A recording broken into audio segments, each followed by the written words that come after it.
Hello dear friends, welcome to knowledge review classes. आप सभी के लिए एक नई वैकेंसी आई है। कस्तूरबा गांधी बालिका विद्यालय बस्ती में वैकेंसी है। जो लोग यूपी के रहने वाले हैं, कमेंट्स भी किए थे कि सर बस्ती में वैकेंसी कब आ रही है, तो बहुत ध्यान से देखिएगा। ये वैकेंसी आ चुकी है।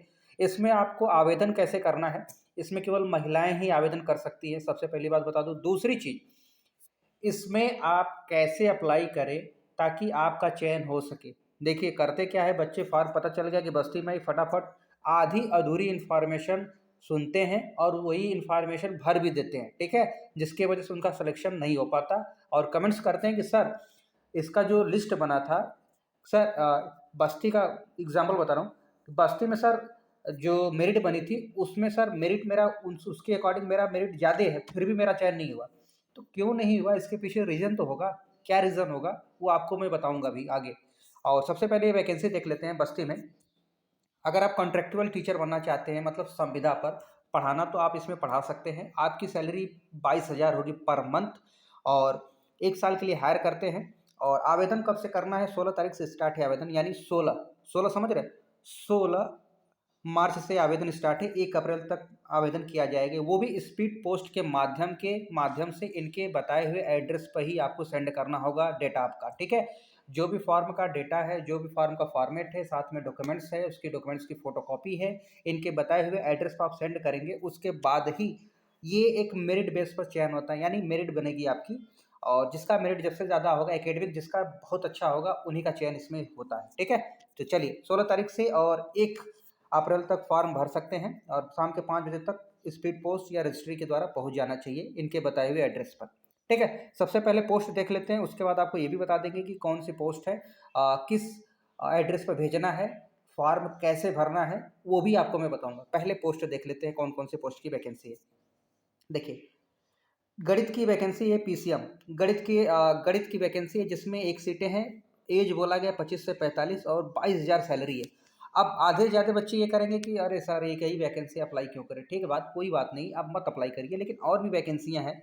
कोई जरूरी थोड़ा ना कि बस्ती में अप्लाई करिए, और भी जगह वैकेंसी आएगी। हो सकता है बनारस के भी इसके कस्तूरबा गांधी के आ जाए, हो सकता है कि गोरखपुर की आ जाए, तो वहाँ पर अप्लाई करिए, ठीक है।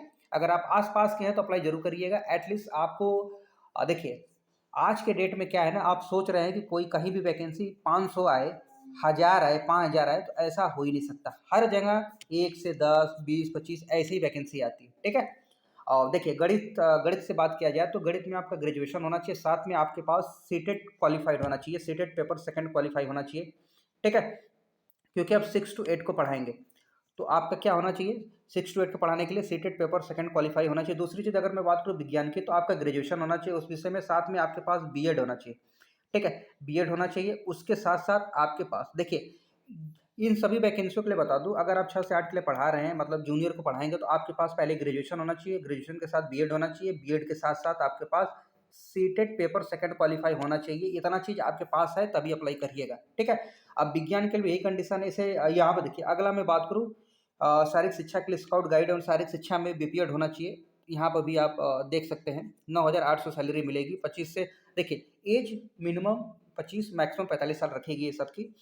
और पीटी, अब लेखाकार की भी वैकेंसी है, जिसमें वाणिज्य में स्नातक हो या तथा एमएस ऑफिस का ज्ञान, एमएस ऑफिस आप जानते हैं कंप्यूटर के बारे में, आप वो पता होना चाहिए। और 11,000 सैलरी मिलेगी। मुख्य रसोइया की बात किया जाए तो 8 पास बोला गया है, कोई समस्या नहीं होनी चाहिए।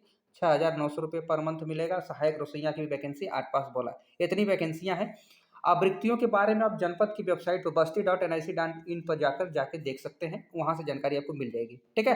अब मुद्दे की बात आते हैं कि आपका चयन कैसे होगा, फॉर्म कैसे भरना है, क्या करना है, ठीक है। ये इंपॉर्टेंट बात है। देखिए सबसे पहले आपको एक फॉर्म ले मिलेगा, ये फॉर्म देख रहे हैं आप, ये कस्तूरबा गांधी आवासीय विद्यालय का फॉर्म है। इस फॉर्म का फॉर्मेट आपको निकलवाना है। इस पे सारे डॉक्यूमेंट्स आपको जो भी पूछा गया, आवेदन पत्र का नाम, विषय किसके लिए अप्लाई कर रहे हैं, अभ्यर्थी का पूरा नाम, ये सारा मेंशन करना है। और यहाँ पर देखिए हाई स्कूल किस बोर्ड से था, अनुक्रमांक क्या था, वर्ष क्या था, विषय क्या था, पूर्णांक क्या था, प्राप्तांक क्या था, प्रतिशत कितना पाया, इंटरमीडिएट, स्नातक, प्रशिक्षणिक स्नातक, उच्च टेट, और इसके अलावा और भी कुछ है वो भी मेंशन कर दीजिएगा। इनकी फोटोकॉपी करा लीजिएगा। जो डॉक्यूमेंट्स इसमें लगाएंगे उसकी फोटोकॉपी प्लस और भी डॉक्यूमेंट्स मैं बता रहा हूँ जो आपको इसमें शामिल करना है, ठीक है। उन सभी की फोटोकॉपी, उस पर सेल्फ अटेस्टेड, मतलब खुद की साइन की हुई, इनके बताए हुए एड्रेस पर, और जितने कितने लिफाफे मांगे उतने लिफाफे में भर कर आपको सेंड करना होगा। कैसे, आइए आपको बताते हैं, ठीक है। यहाँ पर देखिए, स्वयं का पता लिखे, 2 लिफाफा रखें। सबसे पहले बता दूं क्या क्या आपको रखना है, ठीक है। स्वयं का लिफाफा ले लीजिए, स्वयं का पता मतलब 2 लिफाफे लेंगे, जो 2 लिफाफे, एक 2 लिफाफे दोनों को उस पर आपका पता लिखा होना चाहिए, जिस पर 40-40 रुपए का डाक टिकट हो, उस पर 40-40 रुपए का डाक टिकट लगा दीजिएगा।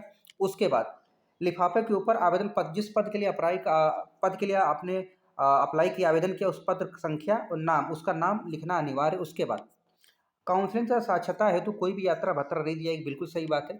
और देखिए, अगर बात किया जाए, कुछ का इंटरव्यू डायरेक्ट होगा, जैसे आपका लेखाकार हुआ, और जैसे रसोइया, सहायक रसोइया, इनका इंटरव्यू उस समय होगा साक्षात्कार के रूप में। बाकी सबका मेरिट के आधार पर होगा, मेरिट के, ठीक है। और ठीक है, और आपको एक चीज़ मैं बता दूं कि देखिए, उपरोक्त समय 1 साल के मतलब अगर आपकी चीज़ें मतलब आपको देखा जाए आपकी परफॉर्मेंस अच्छी है तो अगले साल के लिए बढ़ा दिया जाएगा।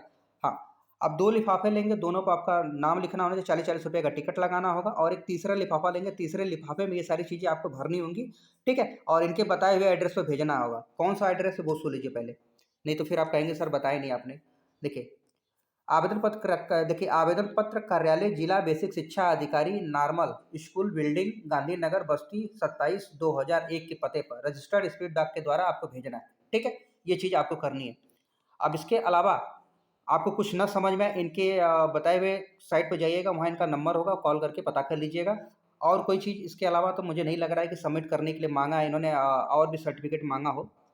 देखिए, और भी सर्टिफिकेट मांगा है, यहाँ पर लिखा भी है। देखिए, पहले एज की बात कर लूँ, 1 अप्रैल 2024 को आप 25 साल कम से कम आयु होनी चाहिए, 45 साल से अधिक नहीं होनी चाहिए। और आर्थिक रूप से जो लोग कमज़ोर वर्ग के हैं, जैसे पिछड़ा वर्ग हुआ, अनुसूचित जाति, जनजाति, इन सभी को अपना वर्ग का जो है ना सर्टिफिकेट फ़ोटोकॉपी आपको अटेस्ट करना ही होगा, ताकि तभी तो पता चलेगा कि आप जनरल में हैं, ओबीसी में, ईडब्ल्यूएस में, ठीक है? ये सब मेंशन करना होगा। और ध्यान से सुनिएगा, एक चीज़ और बता दूँ कि जो मैं इन्फॉर्मेशन बताया हूँ, ये पैरा आप ज़रूर पढ़िएगा। इस पैरा को मैं टेलीग्राम पे अपलोड कर दिया हूँ, इसको देखिएगा और इन सभी पैरा को पढ़िएगा, उसके बाद ही फॉर्म को भरिएगा। आप एक बार क्रॉस चेक करिएगा, उसके बाद भरिएगा, अदरवाइज़ नहीं तो आपके समय, पैसा सब वेस्ट हो जाएगा, ठीक है? और आप भले से योग्य हो, भले से आपकी एक एकेडमिक बहुत अच्छी हो, ठीक है? तब भी नहीं हो पाएगा। तो इस बात को ध्यान रखिए, अच्छे से जाँचिए, परखिए, उसके बाद ही फॉर्म को भरा कीजिए। और इन्फॉर्मेशन कैसी लगी, आप कमेंट्स करके और लाइक, शेयर और सब्सक्राइब करके बता सकते हैं। और आप किस ज़िले से बिलॉन्ग करते हैं, उस ज़िले में वैकेंसी आई है कि नहीं आई है, हमें कैसा पता चलेगा? जब आप अपने ज़िले का नाम कमेंट सेक्शन में कमेंट्स करेंगे कि हम इस ज़िले से बिलॉन्ग करते हैं, तो हम उस ज़िले में वैकेंसी सर्च करेंगे। अगर वैकेंसी आती है, तो आपको बता दिया जाएगा। इसके अलावा कोई डाउट्स हो तो कमेंट्स करिए, हम बताने के लिए रेडी हैं, और हमारी टीम भी आपके कमेंट्स का रिप्लाई करने की कोशिश करेगी।